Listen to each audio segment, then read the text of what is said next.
Are back with another vlog. तुम लोगों को पता है कि कल वाले व्लॉग के अंदर हम लोगों ने अपना ड्रीम हाउस बाय कर लिया।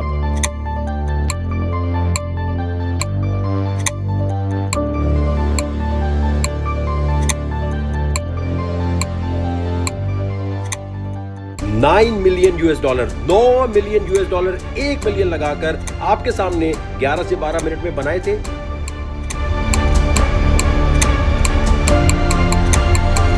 यूट्यूबर सादुर रहमान को लकी भाई को लाहौर एयरपोर्ट से गिरफ्तार कर लिया गया। Pakistan's online world has changed so drastically in the last decade that it's easy to forget how limited it used to be. A place where slow connections, pricey data bundles, and scattered content made the internet feel small. Today, it's a buzzing marketplace, messy, hopeful, unpredictable, where millions of Pakistanis genuinely believe the algorithm might save them. And when you look at the economic reality around them, it's not hard to understand why. With unemployment rising, the rupee weakening, and inflation eroding what people earn, social media, especially YouTube, has become less of a hobby and more of a lifeline. For many Pakistanis, the promise of the digital world is simple. Earn in dollars, survive in rupees. And this hope has reshaped what people dream about. You see it most clearly in rural Punjab, where the village vlog genre has exploded. Channels built around everyday life, cooking over wood fires, harvesting homegrown vegetables, repairing mud homes, are attracting massive audiences. They offer a comforting familiarity, especially for Pakistanis living abroad in the Gulf, the UK, and the US. For them, these videos feel like short trips home.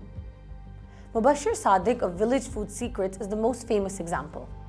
Once a factory manager stitching footballs, he began recording simple cooking videos in his village.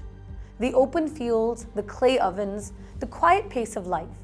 Nothing was staged, nothing was glamorous. Yet the authenticity struck a chord.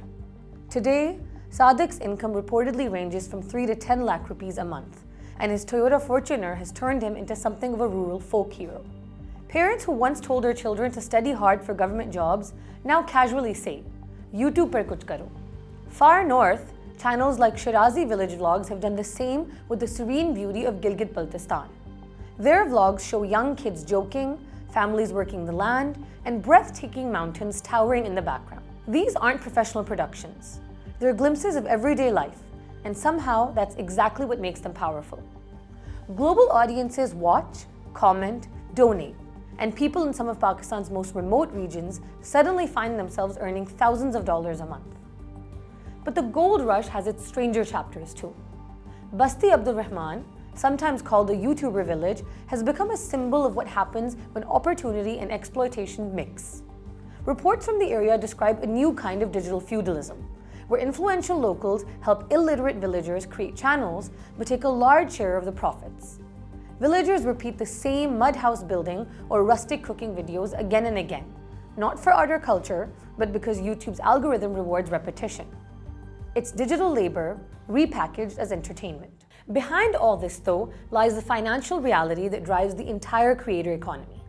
And the truth is, the value of a view depends entirely on where it comes from. 1,000 views from Pakistan might earn a creator around $50, but 1,000 views from Australia can earn more than $36, about 86 times more. The US can be anywhere from $12 to $32. Even the UAE pays several times more than Pakistan. Everyone in the vlogging world knows this, and it quietly dictates the kind of content they make. The higher the CPM, or cost per mile, the amount an advertiser pays for 1,000 views, the more creators try to appeal to overseas viewers. Silent vlogs, village scenes, food videos, anything that speaks across language and culture become the safest bets. Meanwhile, creators who cater to local audiences have to work twice as hard, pushing out daily content just to stay financially afloat. One long break, and the algorithm stops recommending them. The income dries up. Even getting paid can be complicated. When YouTube shifted to direct bank transfers, creators suddenly needed documented income, tax numbers, and functioning bank accounts, things many rural creators didn't have. Some opened accounts under family members' names. Others relied on intermediaries. The absence of PayPal in Pakistan remains a constant barrier, keeping creators cut off from global financial systems their peers elsewhere rely on. Because ad revenue alone isn't enough, sponsorships fill the gap. But this space is murky. A significant amount of sponsorship money comes from offshore betting platforms like 1xBet or crypto and trading apps that operate in a legal gray zone. They're packaged as sports news or investment tools, and influencers promote them because the payouts are good. For big creators, sponsorships can be worth millions per video. For smaller ones, they might get 10,000 rupees or just free products. It's a market with plenty of opportunity, but almost no regulation. And then there's a culture around success. In Pakistan's vlogging world, nothing proves you've made it like a car upgrade. The shift from a motorbike to a Honda Civic is a milestone. The jump to a luxury SUV is a full-blown event. Ducky Bhai perfected this formula. Once known for roasting other creators, he reinvented himself through a dramatic multi-episode series documenting the purchase of a 5 crore rupee Audi e-tron GT. For many of his young viewers, he became living proof that you could skip the traditional path. Education, stable job, slow progress, and go straight to the top through content. Others take a different approach. They sell the dream itself. Azad Chaiwala tells people that universities are scams and promotes short courses promising quick money. Sunny Ali built an entire movement around Amazon FBA, urging Pakistanis to earn in dollars, though many found the market saturated by the time they joined. And then there's Waqar Zaka, loved by some, dismissed by others, who blends crypto advocacy with political messages, calling digital currency a way out of a broken financial system. All of this creates a pressure cooker for the youth. Constant exposure to curated lifestyles, new cars, luxury homes, expensive gadgets makes ordinary life feel like failure. Studies suggest this surge in relative deprivation is affecting mental health. Traditional careers suddenly look slow and uninspiring compared to the possibility of going viral. But the darkest parts of this boom aren't financial. They're personal. Family vlogging has turned private moments into public commodities. Children grow up with cameras in their faces, their lives monetized before they understand what privacy means. Weddings, arguments, medical emergencies, everything becomes content. And in a society already prone to moral policing, creators often find themselves vulnerable to harassment and judgment. For women, the risks multiply. The assault on TikToker Aisha Akram at Minare, Pakistan was a harsh reminder that digital fame doesn't shield you from real-world danger. The victim blaming that followed reflected how society still punishes women for visibility, even when platforms encourage their presence. Deepfakes, leaked videos, character assassination.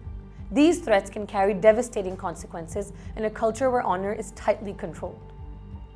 Even travel vloggers occasionally cross invisible lines. When Indian vlogger Jyoti Malhotra was arrested on espionage allegations while filming, it showed just how easily content can be interpreted through a security lens. Pakistani vloggers discussing politics or sensitive regions face similar risks. And hovering over everything is the law, particularly the Prevention of Electronic Crimes Act, or PECA. Though designed to curb cybercrime, vague sections like 20 have been used to silence critics and arrest creators for defamation. The Pakistan Telecommunication Authority often warns or blocks platforms like TikTok, creating an unpredictable environment where creators never know if tomorrow's upload will be their last. Yet despite tight controls, loopholes remain wide open. Gambling sponsorships, crypto promotions, surrogate advertising, much of it still flourishes. A strange mix of rigidity and permissiveness defines Pakistan's digital governance. Strict where it wants to be, blind where it isn't looking. In the end, the Pakistani vlogging boom is full of contradictions. It has brought money to rural communities that were once cut off from mainstream opportunities. It has given voice to people the traditional media ignored. It has made the internet more diverse, more local, more relatable. But it has also invited voyeurism, materialism, exploitation, and a dangerous obsession with overnight success. It has exposed women and children in ways society wasn't prepared to handle. It has shifted the value of education and patience, replacing them with the seductive fantasy of going viral. And with Pakistan's economy still unstable, this gold rush isn't slowing down anytime soon. More creators will join, more dreams will grow, more risks will follow. This is the paradox at the heart of Pakistan's vlogging boom. A digital frontier full of hope and opportunity, but governed by uncertainty, inequality, and the relentless pull of viral dreams.